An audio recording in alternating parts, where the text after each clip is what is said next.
Welcome back, it's Wise Pharaoh again. Good morning, good evening, good afternoon. Nodva, yeah? So we're going to talk about slaves. Yes. Do you have any slaves, John? No. Oh, all right, okay. No. Right. A bit of bad, as I said, I just want to put the record right as Wise Pharaoh, because I get a bad rap all the time, yeah, right? Before we start, let's look at your biblical patriarchs, heroes, before you call me evil, right? Noah was a drunk. Yeah. Abraham claimed Sarah was his sister. Yeah. So half true. Deception twice in Egypt. Yeah. Yeah. Jacob was a cunning and deceptive, stealing his brother's birthright. Yeah. It gets worse. It gets worse.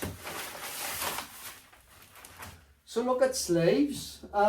Was it not these heroes that sold their brother like Judas into slavery because of jealousy?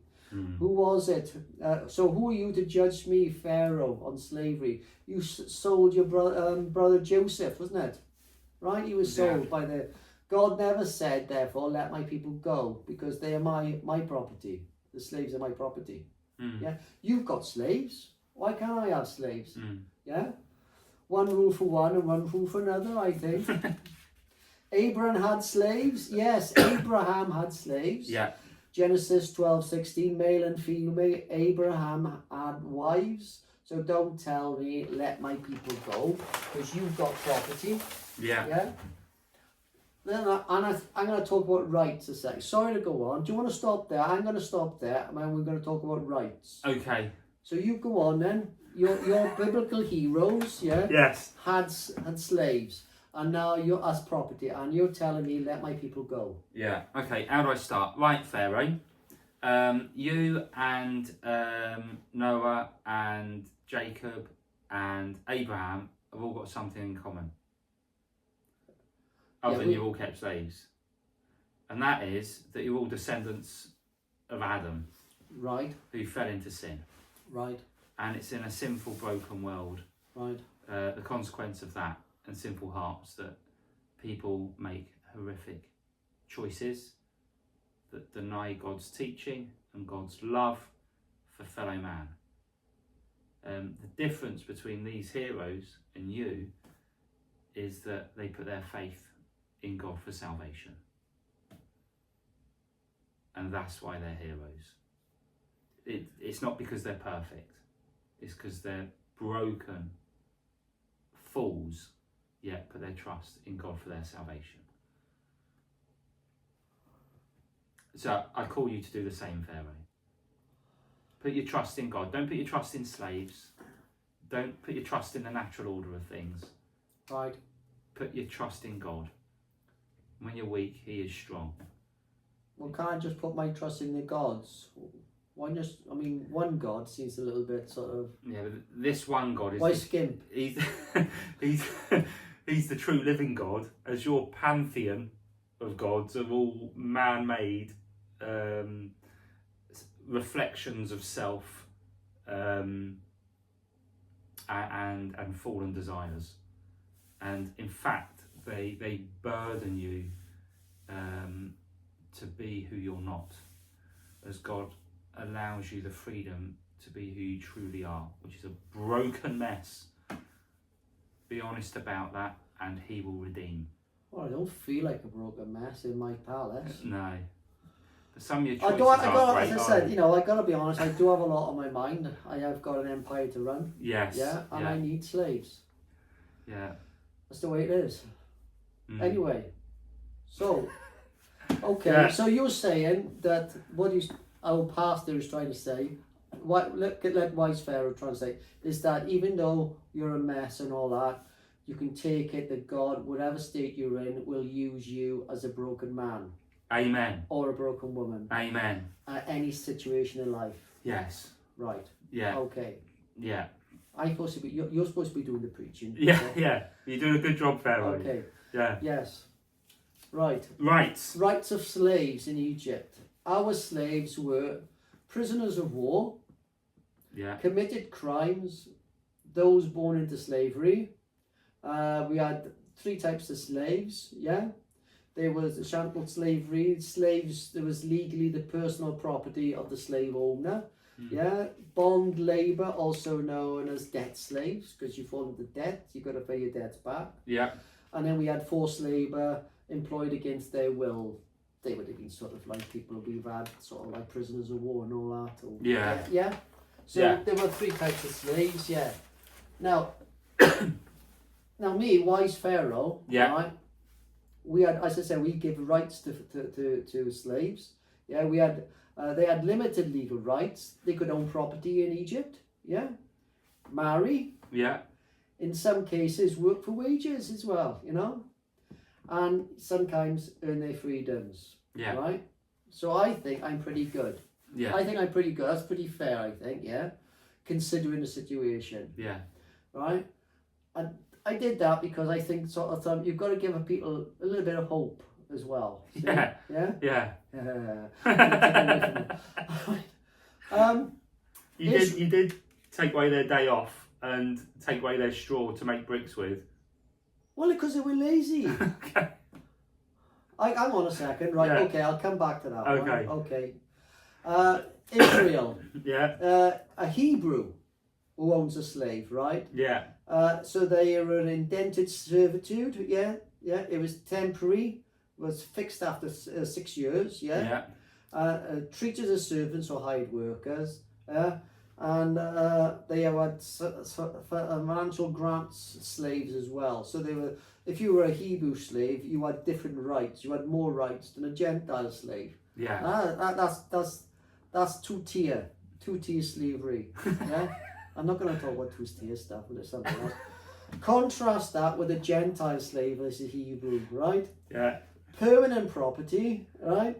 And you could be inherited ownership, could pass them on, yeah? Yeah. And no release obligation, total double standards. I think I'm pretty fair in Egypt. I really am fair. Yeah. Okay. There's no difference between a Hebrew and a Gentile. You're equally hateful to everyone. I treat everyone with equal contempt. Yes. Right? Yeah. Do you have anything to say? Yeah. Can you justify that, Pastor? There's provision in the Old Testament, in Exodus, the book of Pharaoh, for Gentiles to come into the covenant community to take Passover. And, yes. I don't know if they did get these rights, though. They might have done. But they've got to be circumcised. Yes. Right. Yeah. But Okay. then most of Egypt was circumcised, just in a different way, weren't they? Yes. Yeah. Depends how far you go in it, really. Right. That's the distinction. Right there. Okay. Good. Right. You're better off with me in Egypt. Yeah. The book of Pharaoh says, yeah, Exodus 14:12, didn't we say to you in Egypt, leave us alone, let us serve the pharaohs and die in the desert. Exodus 32, God changed his mind and wanted to kill all the Hebrews and start again with Moses. So he changed his mind as well, didn't he? Yeah. Okay? Yeah. The people changed their mind. Should have stayed with wise Pharaoh. So what have we got to say to that? The people said that in the wilderness, didn't they? They were like, there's not enough bread. Although it was bread from heaven they were given every day. There's not enough meat. God sent them quail. But they're like, oh, it's not worth it. We'll go back to slavery. Oh, we need water. God gave them water from the rock. No, it's not enough. They complained, didn't they? Throughout the whole time. Yes.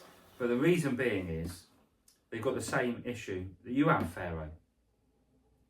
I say that with respect. No, I don't want a dead body tied to your back for tied 3 to days. me for 3 days. What would you prefer? The crocodiles buried alive as a pasta that came to Egypt? Yeah. Yeah. And we got crocodiles buried alive, beheading, impalement. None of them are great. No. Crocodiles, it's not a quick death, is it? You get chewed up and drown and... Beheading, I think. Yeah, beheading would be quick. painless. Gone. Yeah. Yeah. Buried alive, I would assume you'd suffocate under there pretty quickly. Yes. I wouldn't like that. No. So Yeah, anyway, beheading. right. So coming back to it, Yeah. slavery. Am I right? Tell us about slavery. What is your position on slavery now? Okay. So slavery. Let me make it easier for you then. Yeah. In the Old Testament, they had rights. Yes. How do we go from having slaves, Yeah. and remembering the Bible's being used to justify slavery? Yeah. How do we go from that, slaves, to no slaves? Yeah. Well, let's be clear from the start. It was William Wilberforce and evangelical Christians that abolished slavery. Right. In the West, because slavery is still thriving now in Middle Eastern, African and Eastern countries, tragically. It did a lot to destroy the British Empire. We invested so much in abolishing slavery. We used our Royal Navy. We turned them from conquerors to humanitarian workers at the cost of our empire. But we did it because we knew it was right, because for that brief period, the British Empire was evangelical, Bible-believing Christians.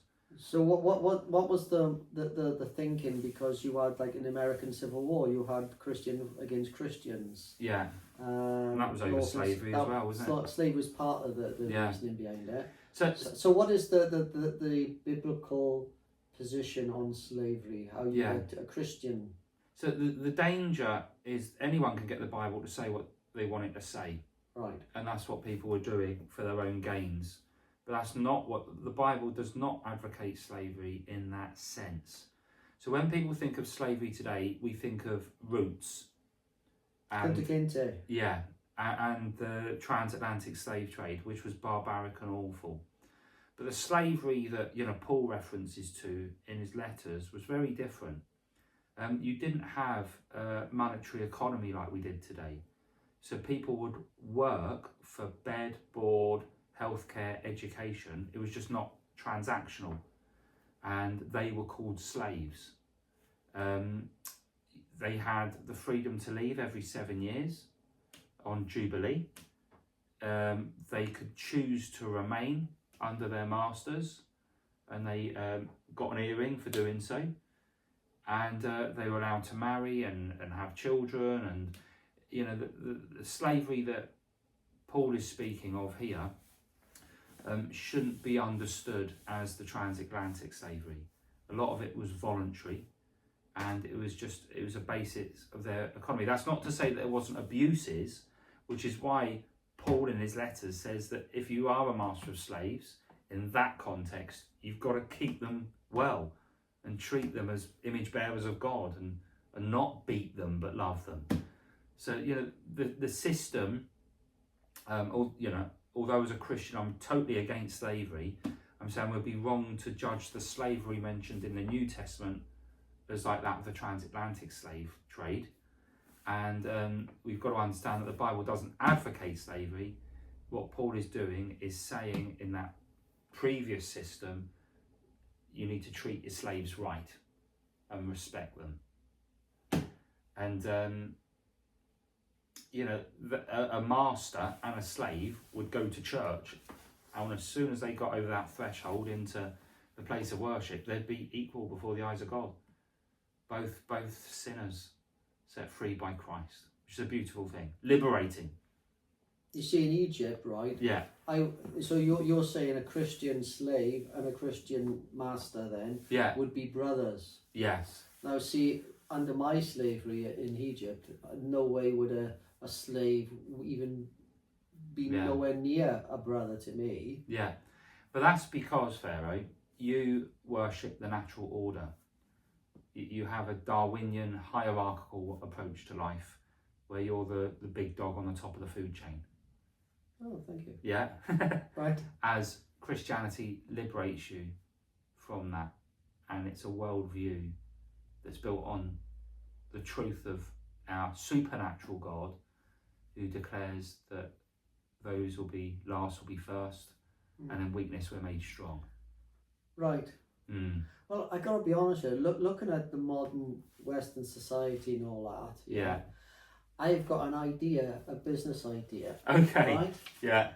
I was thinking about modern day slavery, Yeah. and I was thinking about setting up a sort of a hand Pharaoh chariot car wash. Yes. Yeah. So you Yeah. can bring your chariot in. Yeah. Yeah.